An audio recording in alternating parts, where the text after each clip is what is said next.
supplement. Always check with your primary healthcare provider.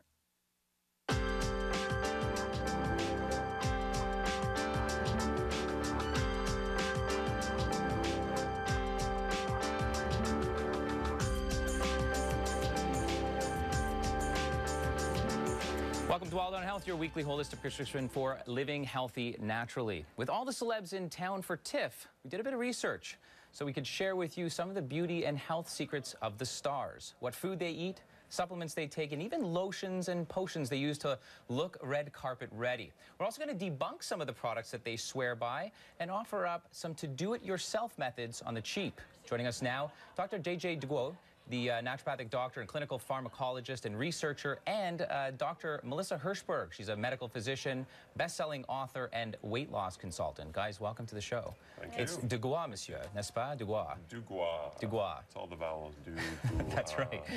Sorry to mess that up for you. That's Welcome right. back to the show, guys. It's been a while since we've had you on. Yeah. Thank you. Medical doctor, nutritional consultant as well. Love that. Very eclectic and balanced, focused on weight loss.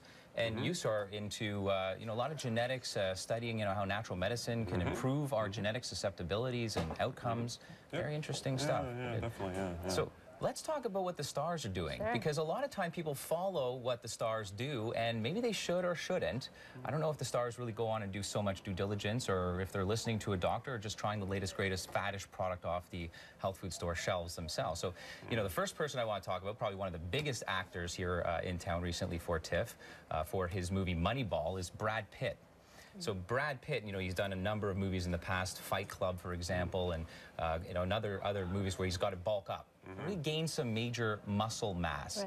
And he's done things like, 6 eggs and oatmeal with raisins for breakfast, and canned tuna and whole wheat pita. A lot of these sort of really high protein, almost maybe verging on an Atkins approach. What do you guys think about that? Here he is. We're watching him in his previous Fight Club movie. We really cut up on this diet. Yeah. What do you guys think about that? Well, first of all, he looks great. I saw the premiere. If you said Brad Pitt didn't look good, we'd have an issue. I saw the premiere of Moneyball and was close enough to see him up close, and he looked fantastic. So whatever he's doing is working. I think when you're bulking up and you're building muscle, protein is key. Yeah.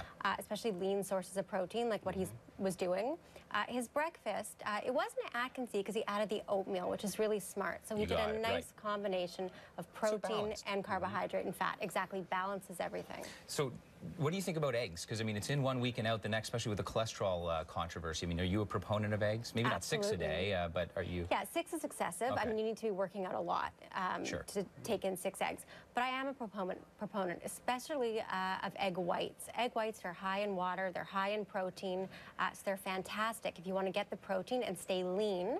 Egg yolks are also really healthy. They've got a lot of choline in them, which is great. For the nervous system, right? Brain. Exactly. And they also have cholesterol, but it's actually not cholesterol in food that leads to high cholesterol in us. It's the trans fats. And so having a few egg yolks isn't bad. Isn't such a bad thing. No. Dr. JJ, he did this diet entirely without supplementation. Do you think that's a good thing this day and age, or do you think we really need to rely on our multi? I definitely, everyone should have a multi on a daily basis. I think that's a good thing to have.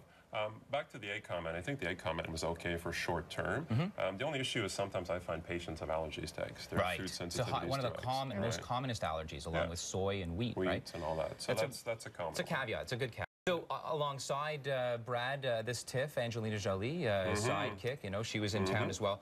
She did, what she's pretty well known for, at least online, what we call the sexy slim down diet. So when you want to really slim down really quickly, and what Angelina did was basically a diet that focused on steamed sea bass, steamed beef, steamed vegetables, and really, absolutely, everything steamed. You gotta add some spices in there. There's Angelina there. No sugar though. That was key, and soy milk. So.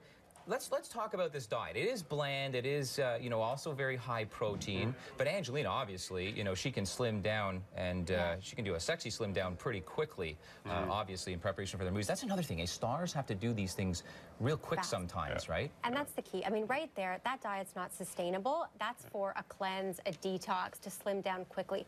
And what she did is really limited her carbohydrates and sugar. And by focusing on just eating the protein and the fat, she's going to lose fat, but she's going to lose water weight as well. Right. So it's a great thing to do, for a week, and you'll notice a lot of weight loss. But after that, you need to reintroduce the carbohydrates to stay healthy. As a naturopathic doctor, what do you think about soy? I mean, generally for men and women. Soy, if it's fermented soy that you're getting from Asia, I think it's usually well tolerated. If you're getting it from North America, I'm seeing a lot of allergies, lots of eczemas, lots of weird scarring, processed lots of GMO stuff, right? Stay away from lots that. of processed GMOs. Also with her too, which is interesting because Brad in his weight loss plan, he used acai berry, which he claims helped to have them thin and lose some weight, which I don't know. I don't think there's a lot of evidence for that. Right. But she's a big proponent of resveratrol, which is in Yes, that's right. Supplementally. We'll get into supplements at the next pack as well. We're going to talk about what the stars are taking and supplementing with. Some of them I think are doing with very good reason, good science to back it up. But we'll debunk some of this stuff. Sure. So Madonna, let's get through some of these other celebs. Madonna, the macrobiotic diet. What's your proponent of the macrobiotic diet? I mean, what's that all about? So macrobiotics, there's a lot of pros to that diet. It's high in complex carbohydrates, so you're getting the whole grains, you're getting the fruits, you're getting the vegetables, and you're getting fish and lean protein. So it's got a nice balance. The one con is that you don't have dairy. Right. And so if you don't supplement properly, what can end up happening is you can get deficient in calcium, deficient in vitamin D, and can get osteoporosis. And interestingly, Gwyneth Paltrow, who is known to have done the macrobiotic diet for years, actually did get diagnosed with osteopenia. And so you have to make sure that you're getting that calcium. Dr. JJ, how much calcium, how much vitamin D when you're on the macrobiotic diet? I would say at least 1,000 to 1,500 calcium a day, ideally calcium citrate. Vitamin D, I'd go to about 2,000 to 4,000 a day minimum. There's also non-dairy sources of calcium. You get sesame seeds are high in calcium, broccoli, there's other foods that are high in calcium. So there is other ways of getting calcium in your diet. Because I have a lot of patients, if you do the research. But there's a good point there. So if you don't know for sure, get tested, right? For example, vitamin D, 25-OHD, maybe, do a hair analysis or another, test. Osteopenia, can show up through bone density and so forth. Exactly. Let's talk real quick before going to break here as it relates. As you mentioned, JJ, about some, sensitivities. So, we know that Selma Blair, especially during, pregnancy, was a gluten-free diet. Let's just, debunk this or support it as it relates to, is gluten-free healthy? Is it a fad? What's the indication here when we're talking gluten-free? Because a lot of people make mistakes about this. The key with gluten is, there's a disease called celiac disease where our bowels just can't tolerate gluten and they get inflamed. And for people with celiac, going gluten-free not only is healthy, it's essential. However, there's a lot of people that don't have celiac disease that just feel better when they eliminate gluten. So if you do it properly, I say all the power to you. Basically, what you're eliminating is bran, rye, oats, and wheat. And what that leaves you with is rice, essentially, as your main grain and carbohydrate. So gluten-free diet can absolutely work. Especially if there's sensitivity. Yeah, if you have a sensitivity But not just celiac, a sensitivity as well. Sensitivity as well, and also there's lots of alternatives now. In most grocery stores, there's alternatives to gluten. Sure. I would say in practice, I see a lot of people that have wheat sensitivity, so you don't have to go as extreme as the gluten, but wheat is a very common allergen. So with very, very interesting stuff. We're going to hit a break right now. Woody Harrelson, he's vegan, very, very popular vegan advocate rather. But what I found interesting is that Megan Fox actually went entirely the other way. She was vegetarian for a very long time, went paleo, and then we've got weird diets out there. We'll debunk this real quick and then go to break. Nicolas Cage, quote, "I actually choose the way I eat according to the way animals have sex." He says, "I think fish are very dignified with sex, and so are birds." George, Nicholas rather, maybe he needs another movie. Up next, we'll tell you which TIFF celeb takes acai berry and why. Plus, we want to know what beauty or health tip have you stolen from a celebrity. One lucky viewer, by the way, tonight will get some products from Clarion's Swiss Tech line. This is some really interesting stuff. So call us, tweet us, or email us right now. Stay there.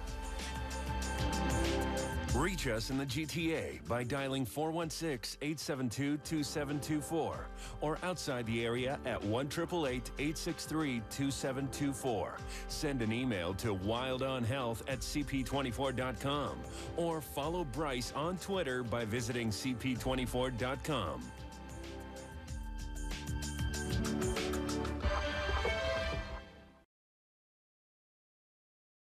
We invented problems. We will invent non-toxic chemotherapy. We are pioneers and innovators. We will